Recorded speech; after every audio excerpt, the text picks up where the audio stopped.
Selamat pagi. Haleluya. Kabar baik?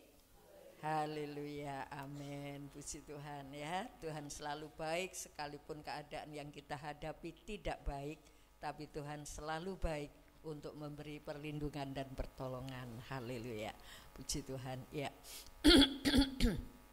Ini masa-masa setelah setelah kebangkitan Tuhan. Ini masa-masa Tuhan Yesus masih bersama-sama dengan murid-muridnya, walaupun tidak secara fisik ya. Tetapi sesekali waktu secara fisik Tuhan menjumpai murid-muridnya untuk melakukan satu hal persiapan. Karena setelah itu Tuhan Yesus naik ke sorga yang akan kita peringati pada hari Kamis besok ya. Tuhan Yesus naik ke sorga, satu-satunya pemimpin yang bisa naik ke sorga bukan dalam mimpi ya, tetapi satu-satunya seorang yang pernah ada di dunia ini, dan dialah Tuhan Yesus naik ke sorga dan tidak akan dilihat orang, bukan berarti tidak akan dilihat orang, disaksikan orang. Dan setelah dia naik surga, janjinya apa? Janjinya apa? Aku akan datang kembali. Dan ketika dia naik ke surga, dia juga janji aku menyediakan tempat. Ya, itu kita bahas nanti hari Kamis ya. Nah, saudaraku, kita perlu bangga punya Tuhan yang luar biasa ya. Pilihan saudara untuk mengambil Yesus sebagai Tuhanmu, pilihan saudara untuk mengikut Yesus bukan pilihan yang keliru. Jangan terkecoh dengan dunia ya. Kalau mata kita memandang dunia, kita akan terkecoh dan kita bisa tinggalkan Tuhan. Tempat yang Tuhan sediakan itu nanti buat siapa? Ya, puji nama Tuhan. Baik, kita akan melihat bahwa Tuhan saat-saat setelah kebangkitan, dia menjumpai murid-muridnya untuk meyakinkan bahwa dia Tuhan yang hidup. Untuk meyakinkan bahwa dia adalah Allah yang perlu diikuti. Dan untuk memberi kelengkapan kepada murid-muridnya ya. Tuhan mengubah hati. Salah satunya adalah hati Thomas ya. Thomas terkenal, kita mengenal bahwa Thomas tidak percaya akan kebangkitan Tuhan. Nah ini Tuhan mengubah hatinya Thomas. Yohanes 20 ayat 27.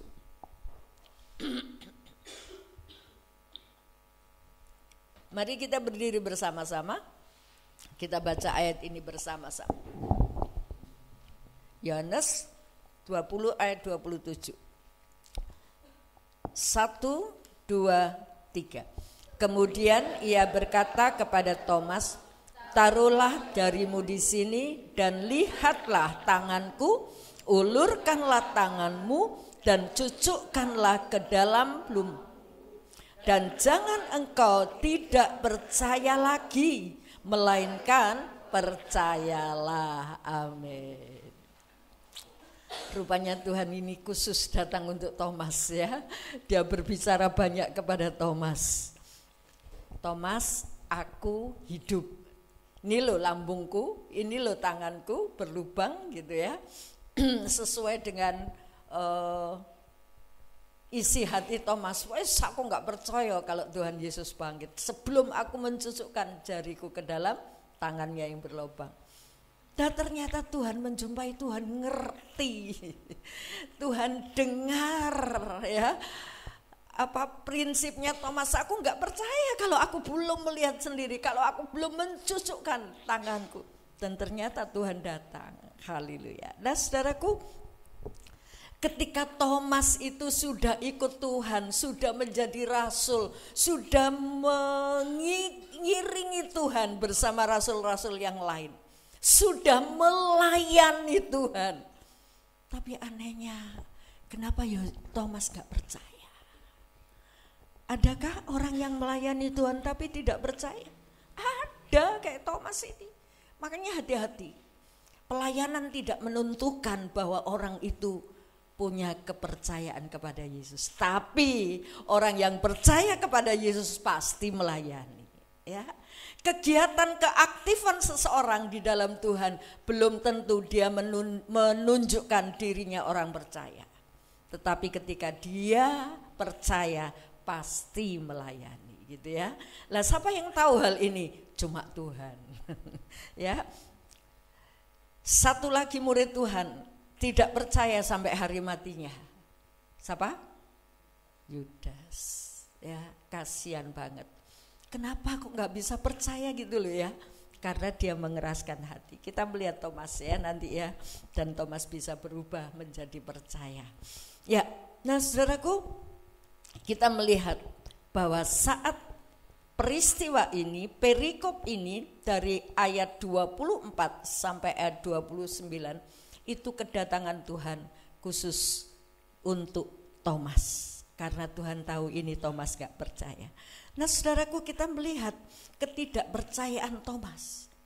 Ketika Thomas ketemu Tuhan pribadi, kalau kita baca selanjutnya ayat 28, Thomas menjawab dia, ayat 28, dari tadi ayat 27, 28, ya Tuhanku dan Allahku.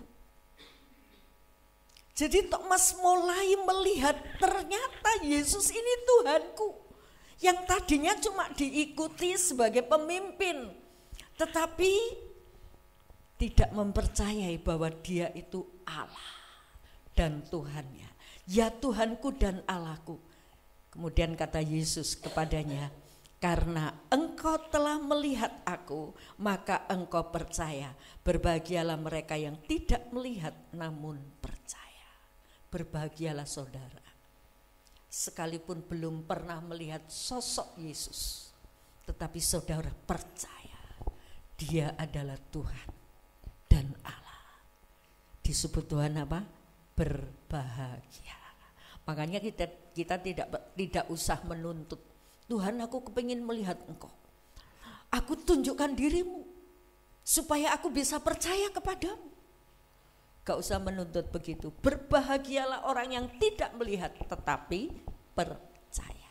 Ya, puji Tuhan. Nah, saudaraku, kita melihat ketidakpercayaan Thomas itu terletak di mana? Kita melihat Yohanes pasal 14 ayat yang 4 sampai yang 7. Silakan. Dan kemana aku pergi, kamu tahu jalan ke situ. Kata Thomas kepadanya, Tuhan, kami tidak tahu kemana engkau pergi. Jadi bagaimana kami tahu jalan ke situ? Kata Yesus kepadanya, akulah jalan dan kebenaran dan hidup. Tidak ada seorang pun yang datang kepada Bapa kalau tidak melalui aku. Sekiranya kamu mengenal aku, pasti kamu juga mengenal Bapakku. Sekarang ini kamu mengenal dia dan kamu telah melihat dia. Ini perkataan Thomas, reaksi Thomas, respon Thomas. Ketika Tuhan Yesus bilang, aku akan pergi kepada Bapa dan menyediakan tempat bagimu. Dan ketika Tuhan menyatakan itu, di ayat yang ketiga pasal 14, apabila aku telah pergi ke situ dan telah menyediakan tempat bagimu, aku akan datang kembali dan membawa kamu ke tempatku. Tempatnya Tuhan di mana? Surga. Aku akan datang kembali, dan ini belum terjadi, dan membawa kamu ke tempatku. Kemudian Tuhan Yesus melanjutkan, supaya di tempat di mana aku berada, kamu pun berada. Dan kemana aku pergi, kamu tahu jalan ke situ. Orang yang mengenal kebenaran, mengenal Yesus, Yesus itu kebenaran. Kalau mengenal kebenaran, dia tahu jalan yang benar, jalan yang menuju ke sorga. Jalan ini dicari oleh banyak orang, sehingga ketika dia tidak mau kenal Tuhan, makanya dia mencari-cari dengan pikirannya sendiri. Aku mau berbuat baik supaya aku mencapai sorga. Mencari-cari dengan alam pikirannya sendiri. Aku mau berpuasa sampai aku kurus kering, aku enggak mau makan supaya aku mencapai sorga. Ini bukan jalannya, ya. Dan Thomas menanggapi, murid-murid yang lain tidak. Dan Thomas menanggapi perkataan Tuhan. Kamu tahu jalan ke situ. Terus Thomas respon ya, ayat yang keempat itu. Ayat yang kelima. Kata Thomas kepadanya, Tuhan, kami tidak tahu kemana engkau pergi. Karena dia tidak percaya. Makanya Thomas gak ngerti kemana Tuhan itu akan pergi. Aku pergi ke rumah Bapa, menyediakan tempat bagimu. Ini masih blank di otaknya Thomas. Aku gak tahu kemana engkau pergi. Ayat 5 itu. Jadi bagaimana kami tahu jalan ke situ? Jadi Thomas itu bingung dengan perkataan Tuhan. Apakah Bapak Ibu pernah bingung ketika saudara membaca Alkitab? Kita gak ngerti. Mari kita bahas ya. Kalau gak ngerti jangan disimpan. Terus berkepanjangan kita gak ngerti. Ditambah lagi ada firman Tuhan gak ngerti lagi. Nah saudaraku, jangan seperti Thomas. Tetapi Tuhan berkata, Tuhan jawab, akulah jalan, kebenaran dan hidup. Tidak seorang pun sampai kepada Bapa kalau tidak melalui aku. Ayat 7 menjelaskan, sekiranya kamu mengenal aku. Nah ini karena Thomas gak kenal sama Tuhan. Maksudnya tidak mengenali siapa sih Tuhan ini. Yang dia tahu ini Yesus, pemimpin, orang yang sanggup melakukan mujizat. Itu aja yang ada di otak Thomas. Jangan kita memiliki iman seperti Thomas yang hanya melihat sosok Yesus yang baik hati, sosok Yesus yang bisa membuat mujizat. Pikiran kita mengikut Yesus untuk menerima mujizat saja, untuk menerima kebaikan Yesus saja selagi di dunia. Itu namanya tidak kenal akan Yesus. Ya, makanya Tuhan Yesus mengatakan, sekiranya kamu mengenal aku, pasti kamu mengenal Bapa-Ku. Sekiranya kamu mengenal dia dan kamu tidak sekarang ini kamu mengenal dia dan kamu tidak melihat dia. Tahu Yesus di depannya tapi tidak kenal siapa itu. Jangan kita menjadi orang pengikut Yesus seperti Thomas. Hanya melihat Yesus sebagai penolong di dunia ini, sia-sia saudaraku. Sia-sia, karena Tuhan bisa memberi lebih dari apa yang kita harapkan di dunia ini. Hidup yang kekal. Ini loh, karena dia itu jalan. Makanya ketika Tuhan bilang, akulah jalan, aku akan pergi kepada Bapa. Thomas bingung, Bapa yang mana? Sekiranya kamu kenal aku, kamu kenal Bapa. Bapa yang mana? Dia tidak kenal Bapa karena tidak kenal Yesus. Haleluya, inilah ketidakpercayaan Thomas. Satu lagi, Yohanes 11 ayat 14 sampai 16. Karena itu Yesus berkata dengan terus terang, Lazarus sudah mati. Tetapi syukurlah aku tidak hadir pada waktu itu, sebab demikian lebih baik bagimu supaya kamu dapat belajar percaya. Marilah kita pergi sekarang kepadanya. Lalu Thomas yang disebut Didimus berkata kepada teman-temannya, yaitu murid-murid yang lain, marilah kita pergi juga untuk mati bersama-sama dengan dia. Tuh, responnya Thomas ketika Lazarus mati. Tuhan dikabari ketika Lazarus sakit, tapi Tuhan tidak segera datang. Seolah-olah Tuhan membiarkan Lazarus itu mati. Tapi Tuhan punya rencana yang luar biasa. Ketika Tuhan tidak segera datang, Tuhan tidak segera membalas permintaan Marta dan Maria. Mungkin Marta dan Maria kecewa. Tuhan ini gimana sih, sudah dikabari kalau Lazarus sakit, kok tidak datang-datang? Saudaraku, bukankah kita sering begitu? Ketika kita berdoa, ketika kita mohon pertolongan Tuhan, dan Tuhan tidak menjawab apa-apa. Tuhan tidak mengabulkan apa-apa dari permintaan kita. Karena Tuhan mau melakukan mujizat yang lebih besar. Seolah-olah Tuhan membiarkan Lazarus mati.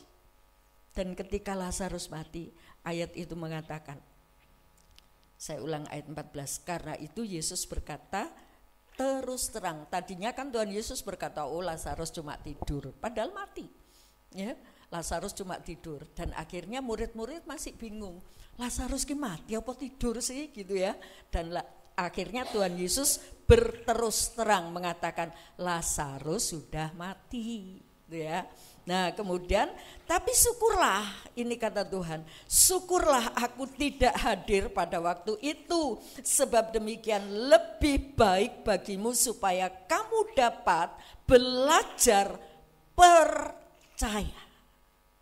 Jadi ketika doa kita tidak dijawab, tidak dikabulkan, itu berarti Tuhan mau melatih iman kita untuk melihat perkara-perkara yang lebih dahsyat, supaya kita belajar percaya. Oh ini toh Tuhanku, gitu ya.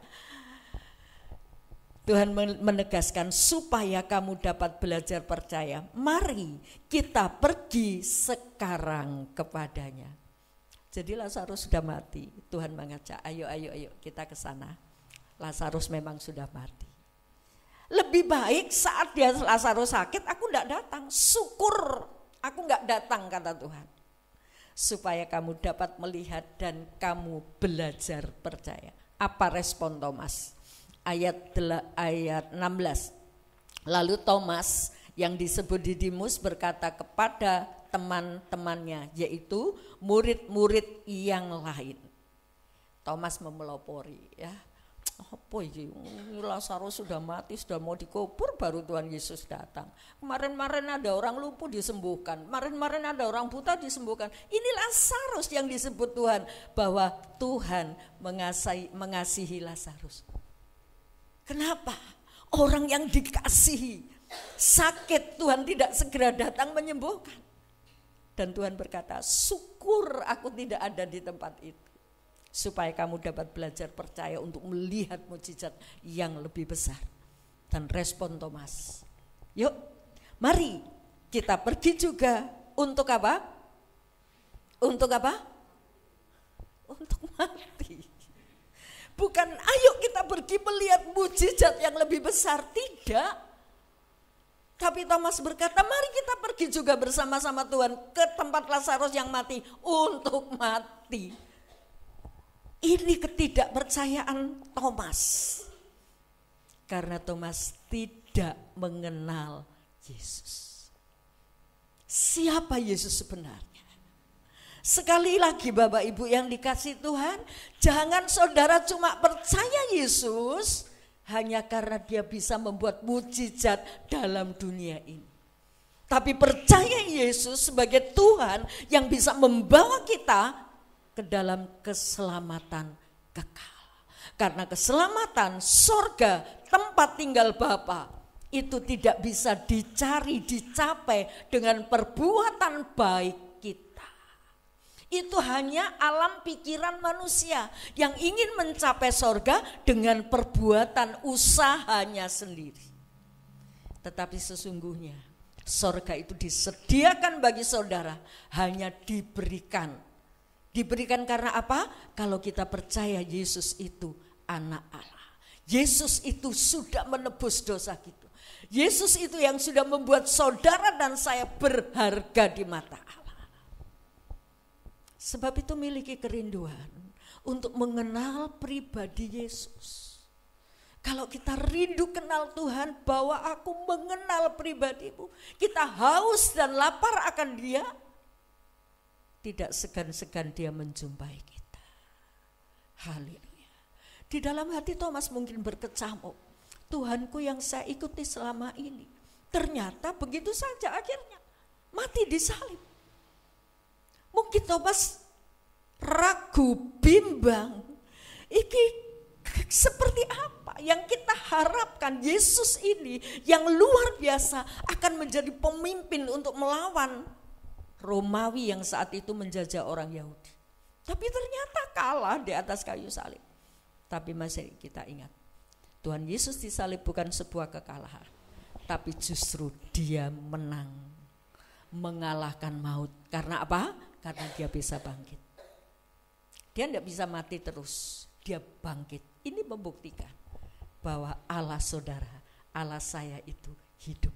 Dia bukan hanya bisa menolongi kesusahan kita, masalah kita, penderitaan kita di dunia, tapi Dia bisa menolong saudara, memindahkan kita dari maut kepada hidup. Haleluya. Karena Thomas tidak mengenal Yesus. Sebab itu dia tidak percaya. Kita baca Hosea 4:6. Umatku binasa karena tidak mengenal Allah. Karena engkaulah yang menolak pengenalan itu, maka aku menolak engkau menjadi imamku. Dan karena engkau melupakan pengajaran Allahmu, maka aku juga akan melupakan anak-anakmu. Umatku binasa karena apa? Tidak mengenal Allah. Allah itu cuma satu. Allah yang ada di dalam kebenaran itu cuma satu. Kalaupun ada Allah-Allah lain, itu bukan Allah, ya. Tetapi itu Allah-Allah yang diciptakan oleh manusia. Jadi berbahagialah saudara kalau saudara mengenal Kristus sebagai Allah. Karena Tuhan bilang, Hosea tadi berkata, umatku binasa karena tidak mengenal Allah. Selanjutnya apa? Kamu yang menolak pengenalan itu. Sudah berulang kali Tuhan membuktikan, atau ketika kita membaca kita melihat Yesus itu anak Allah. Yesus itu Tuhan. Tapi Hosea mengatakan kamu yang menolak pengenalan itu. Jangan sampai ketika saudara mendengar firman Tuhan, kebenaran firman Tuhan, dan kita berkata dalam hati, itu kan untuk dia, itu bukan untuk saya. Itu kan untuk pendetanya, bukan untuk umat. Saudaraku, firman Tuhan itu untuk setiap orang percaya. Jangan sampai kita menolak pengenalan akan Allah melalui firman. Haleluya, puji Tuhan. Nah, ketika Thomas tidak percaya atau mungkin sedang dia gundah, bingung, Tuhanku kok mati. Kita melihat di Yohanes 20 tadi, Yohanes 20 ayat 19. Tolong bacakan. Silakan. Ketika hari sudah malam pada hari pertama minggu itu, berkumpullah murid-murid Yesus di suatu tempat dengan pintu-pintu yang terkunci karena mereka takut kepada orang-orang Yahudi. Pada waktu itu datanglah Yesus dan berdiri di tengah-tengah mereka dan berkata, "Damai sejahtera bagi kamu." Ya. Tuhan bangkit pada hari Minggu, ya. Dan dikatakan ayat itu ketika hari sudah malam, Minggu itu murid-murid berkumpul. Dan ketika kita melihat bahwa Yesus di suatu tempat, ya, berkumpullah murid-murid Yesus di suatu tempat dengan pintu tertutup karena mereka takut kepada orang Yahudi. Pada waktu itu datanglah Yesus, berdiri di tengah-tengah mereka dan berkata, "Damai sejahtera." Saudaraku, saat ini Thomas tidak ada, ya. Thomas tidak ada, Thomas tidak berkumpul di situ. Coba dibaca selanjutnya sampai ayat 22. Dan sesudah berkata demikian, ia menunjukkan tangannya dan lambungnya kepada mereka. Murid-murid itu bersukacita ketika mereka melihat Tuhan. Maka kata Yesus sekali lagi, "Damai sejahtera bagi kamu. Sama seperti Bapa mengutus aku, demikian juga sekarang aku mengutus kamu." Dan sesudah berkata demikian, ia mengembusi mereka dan berkata, "Terimalah Roh Kudus.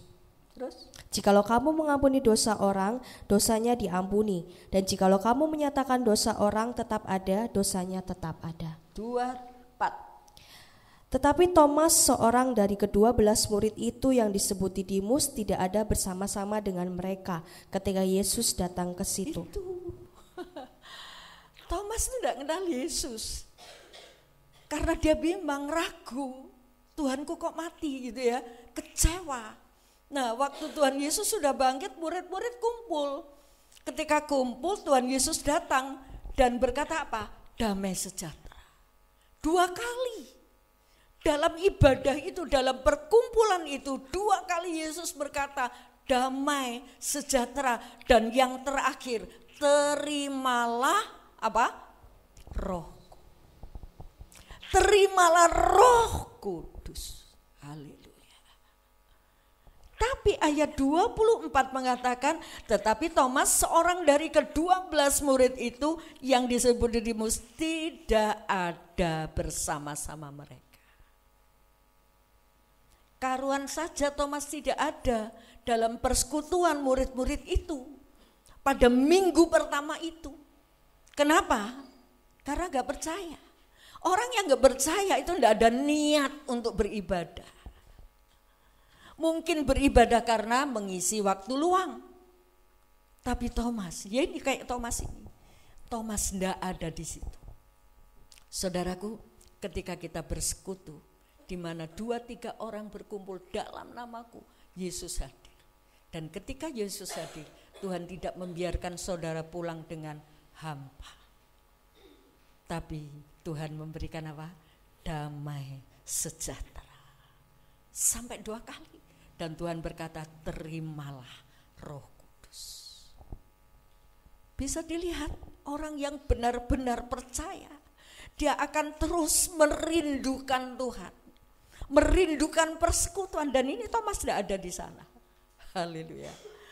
Dan Thomas diberitahu, Mas Thomas, Tuhan itu ada, Tuhan itu hidup, Tuhan itu tidak mati.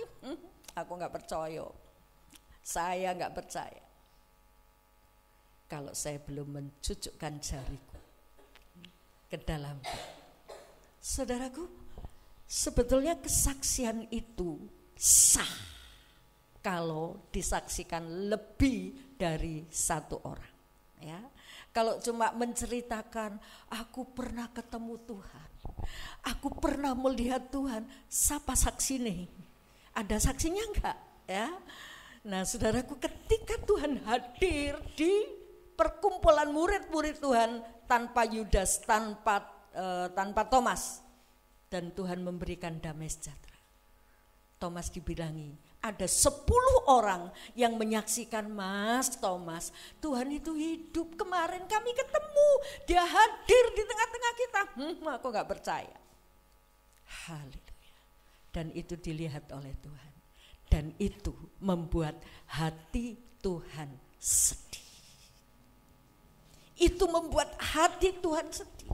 Ketika Thomas tidak percaya, itu membuat hati Tuhan menjadi sedih.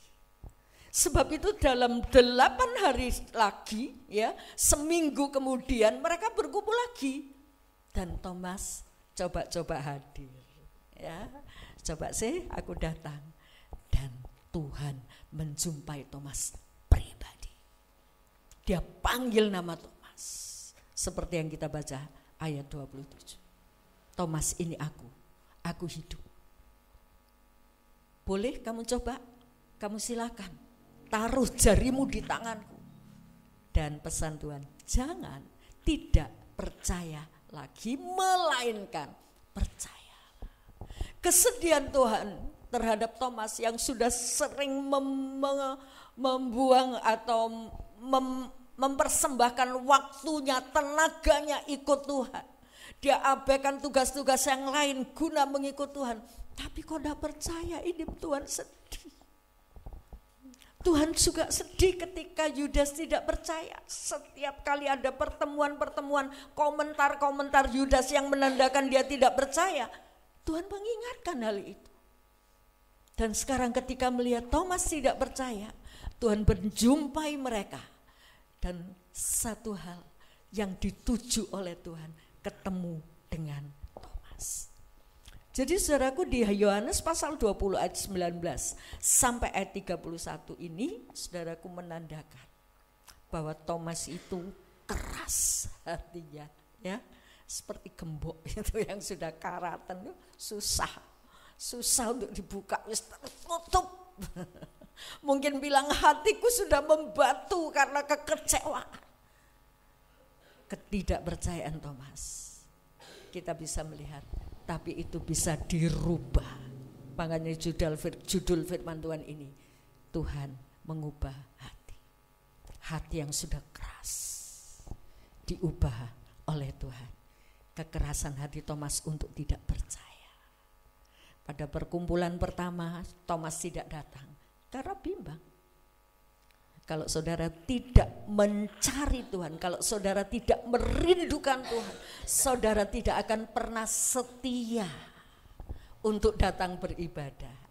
Ini bisa dibuktikan kayak Thomas, orang yang percayanya ngambang-ngambang, percaya ya wis lah, orang beragama Kristen aja enteng ya, nggak pakai tanggungan, sehari harus berdoa berapa kali, seminggu sekali cukup. Ini orang yang nggak kenal Yesus, yang mengikut Yesus hanya untuk ditolong dalam dunia ini. Ayo jumpa Yesus dan buka matamu, buka hatimu ketika Yesus menjumpai kita di dalam kebenaran firman, di dalam persekutuan ibadah, ya toh.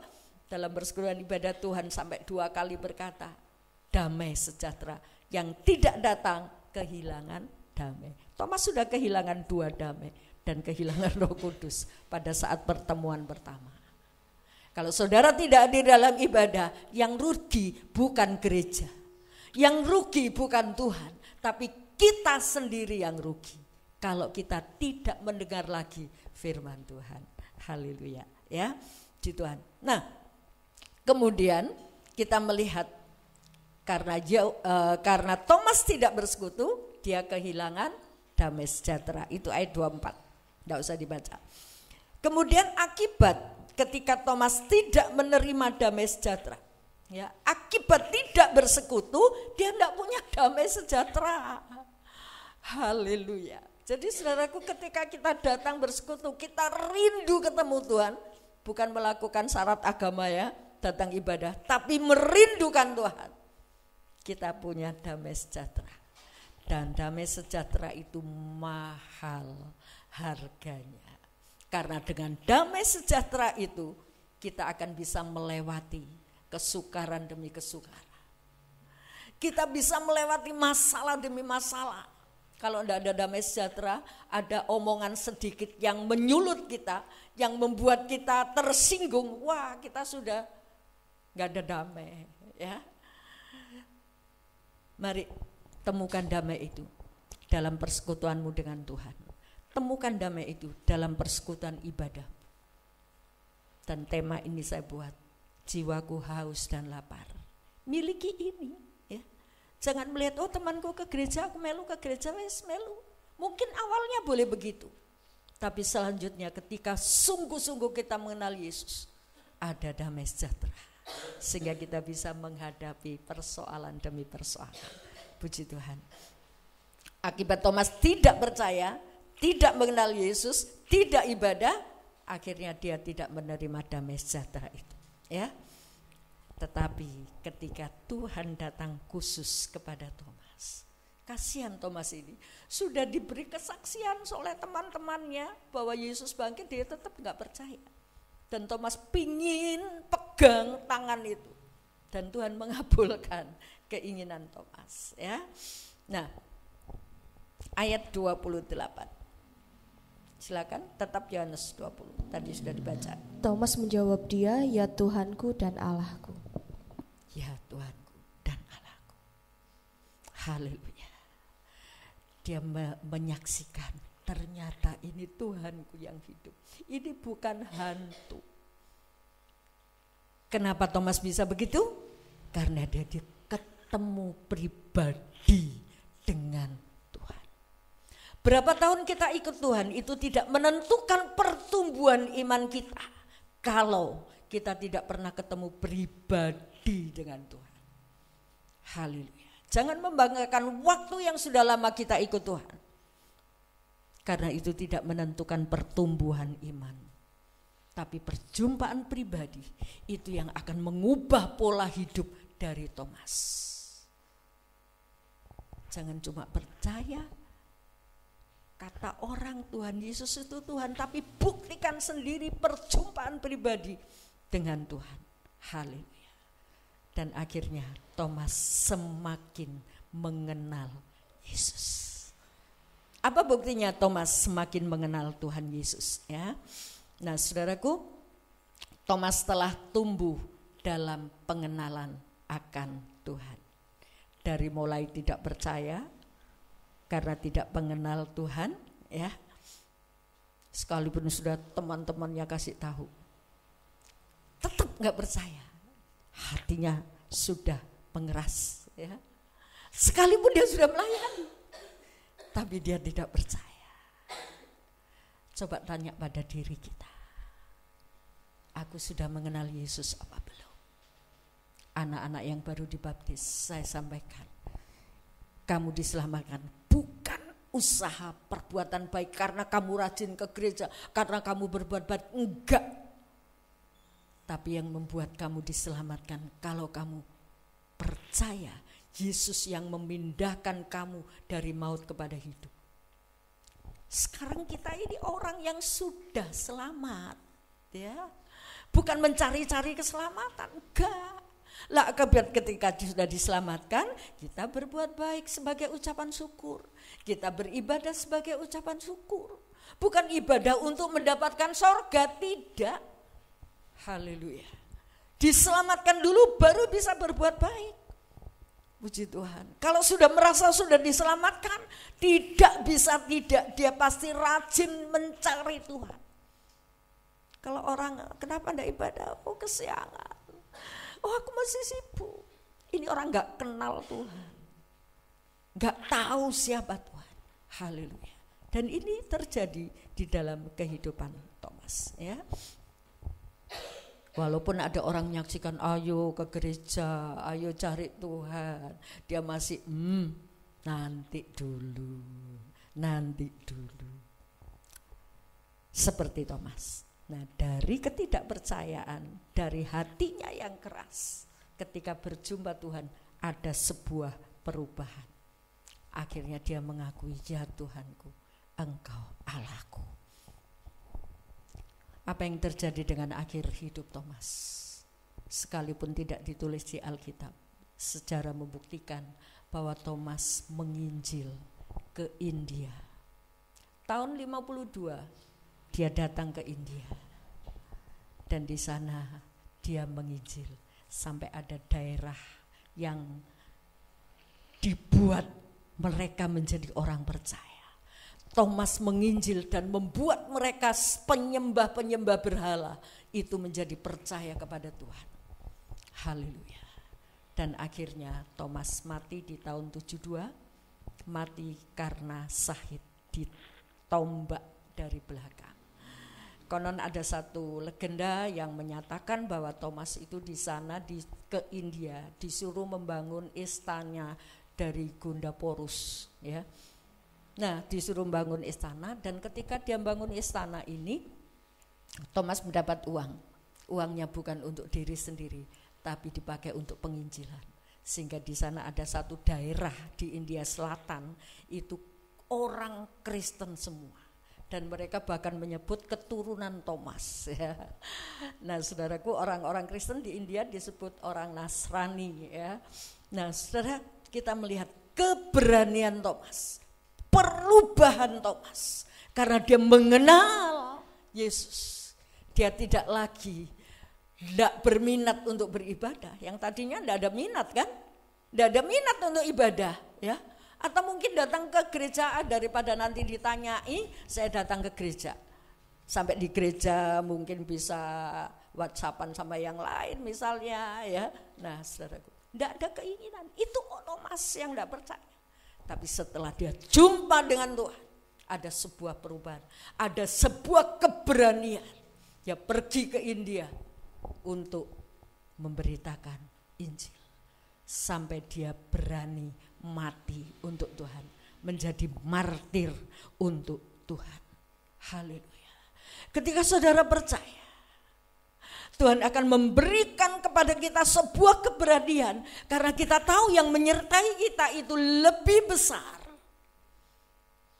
Dan kita berani mati untuk Tuhan. Mati pun berani, kata Rasul Paulus. Aku tidak menghiraukan nyawaku, kata Rasul Paulus. Karena Yesus ini segala-galanya buat kita. Tapi kalau Yesus itu dianggap sebagai penolong, ya, pembantu, saudaraku, kita menganggap Yesus itu rendah sekali. Tapi kalau kita tahu Tuhan Yesus yang besar menyertai kita, apa yang harus kita takutkan? Mazmur Daud mengatakan, waktu aku takut, aku ini percaya kepadamu. Jangan sampai waktu kita takut kita ngomel. Tuhan kok begini sih, Tuhan aku takut, musuh-musuhku datang. Itu keadaan yang dialami oleh Daud. Tapi Daud berkata, waktu aku takut, aku percaya kepadamu. Ini orang yang percaya. Bukan saat takut, saat keadaan genting kita mulai marah-marah. Kita menyalahkan si A, si B, si C. Tapi orang yang percaya, waktu dalam ketakutan, dia percaya kepada Tuhan. Thomas sampai berani mati. Karena dia tahu yang menyertai dia. Dia tahu siapa Yesus. Haleluya. Dan Thomas sampai mati syahid di India. Karena Yesus yang memegang tangannya. Kalau saudara percaya kepada Yesus dan mulai mengandalkan Yesus, bukan saudara yang pegang tangan Yesus. Kita bisa capek, tapi Tuhan yang pegang tangan kita. Karena dia tidak pernah lelah untuk memegang kita. Dia tidak pernah lelah untuk menopang kita. Dia tidak pernah mengantuk untuk menjaga kita. Jangan saudara yang gandolan Tuhan, tapi biarkan tangan Tuhan memegang tanganmu. Sehingga engkau berani melewati saat-saat yang sulit seperti apapun. Karena ada Tuhan yang luar biasa menyertai kita. Haleluya. Mari kita berdiri bersama-sama.